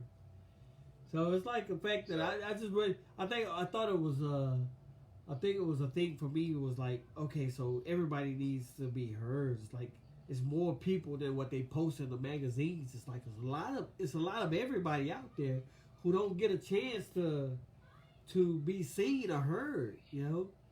Right. And I know Right. COVID affected a lot of people, so I was like, man, you know what? I'm gonna try to do this and just try to get everybody's voices heard, you know, and what they're Right. doing since COVID, you know. Right. And you know, a lot of people are just trying to make it day to day. And I mean, I'm willing to help my fellow man, but I mean, if they're not willing to do the basics to help themselves, I'm sorry. I'm like, I ain't got no love for you. It's one thing if you can't. It's another thing if you won't. So. Yeah, yeah. And see, the thing I thought about too was that, you know, maybe somebody could say something to somebody who they haven't thought, you know, something they haven't thought about. Oh, I could try that Right. then. You know, let's try something different. You know, so everybody. That's why I asked the question about what did you do to like supplement your income for COVID. That's one of the questions I always ask. You know, it was a question that I was it was a thing that I wanted to ask. Somebody told me I should start asking it. Asking. Go for it, man. Damn, what I do with it? See, you gotta get your psychological evaluations out, man. Man, my office is, dude. I can see it. I can see it. My office, dude. If I pan it out, dude. Hey, but that's hey the mess. That's a month. That's like a month's worth of cleaning right there, bro. A messy office, dog, is just letting you know. Man, it was like one of the questions was like, if you could have breakfast with someone, who would you pick? Alive or dead? Alive or dead? Woo! Oh man, if I could have breakfast with someone, alive or dead, who would it be? Wow. Man, those are Wow. good questions. That's an interesting question. I probably would say, and I know this might be a little bit more of a stereotypical answer. I probably would say Picasso. Picasso? And the reason why I say that is because he came up with so many different styles of painting. I'm sorry, I really believe he's the father of Cubism. You know, so I would be curious, like, how did you see this thing come to light? What was the spark? Because that is what I'm interested in as an artist. Like, what created that spark that made that idea come to fruition and turn into a spark, turn into a flame, into something that you said, I got to put this on canvas. I always find that fascinating. Okay. You know? So. Because for you and I, like when we do our T-shirts, there is no spark. Someone just says, hey, can you draw me this? Can you paint me this? And that's it. There's no spark. And then we go, okay. And then we just put it on paper. Not for me, because you know what I do? Oh, the spark is I'm walking up to my cash register and I'm ringing that ass up. So I'm making money off of whatever you're telling me to do, homeboy. And I decide what I'm going to charge you. Okay. All right. So, but then that goes back to you telling me, oh, it's all about the monetary. Yes, it is. Well, right. But there might be somebody out there who is looking at it differently, and maybe they do want to make enough money to pay their bills or support their family, but they know deep down inside they really just want to paint. They want to know, well, how do I bridge this gap? And this information, because of me and me sounding more like them, they might go, hey, that guy kind of thinks like me. And yeah, I did my fair share of hustling, and yeah, I was probably more of a hustler when I had a camera than when I had an airbrush in front of me. But I mean, that was also the universe's way of saying, hey, what I need you to do is, in order to become this artist that you want to be, I want to help you gain skills that will be more beneficial to you to help you get to where you want to go. So while I may have been this very naive drawer slash painter in the very beginning, thinking I could easily compete with Da Vinci or Michelangelo, to becoming someone goes, hey, like I like this photography. It's real easy. Instead of taking 4 months to create a painting, I can do it in 4 minutes. Oh wow! Uh, To wow, photography is a little bit more difficult than I thought it was because I really didn't see the whole picture. But now that I see the whole picture, wow, I could actually make some good money. yeah. Now I'm making good money, and I'm not really happy. You know what I mean? Uh, And why am I not happy? Because my creative soul is asking for water in a desert. I guess. Okay, so the next question Again, is, you're looking at it differently than me. That's all. yeah, we all have different perspectives. We all see everything different. We're not gonna see everything the same. Correct. So what I three? had to go to my Mecca in order to discover who I really was. Oh yeah, so you're Mecca, right? So it's another Muslim. Okay, I got you. I got you. So what three habits will you improve your life? Say it again. What three habits will improve your life?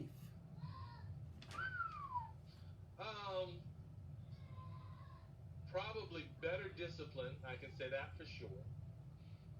Um, You're going on 2 hours. okay. Time is irrelevant to the universe. I don't get it, but okay. More discipline. Being around more positive people. That's definitely a goal of mine for this point moving forward. Okay. And being around probably more optimistic people. Optimistic. Okay. So for what in your life do you feel most grateful? My mother. That is what you're asking, right? Yeah, yeah. And that was it. I'm most grateful for my mother. You know, she worked hard. You know, she did everything a single mom had to do. I'm not gonna say my dad totally wasn't there, but he wasn't the father that I hoped he would be. But you know, he did what he thought was right for him. At that time, yeah.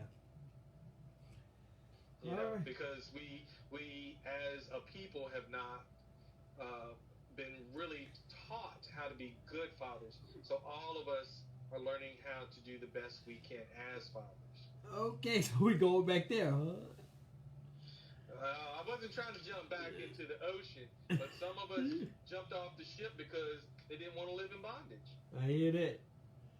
All right, brother. Well, I appreciate the time, and thank you for being on the podcast.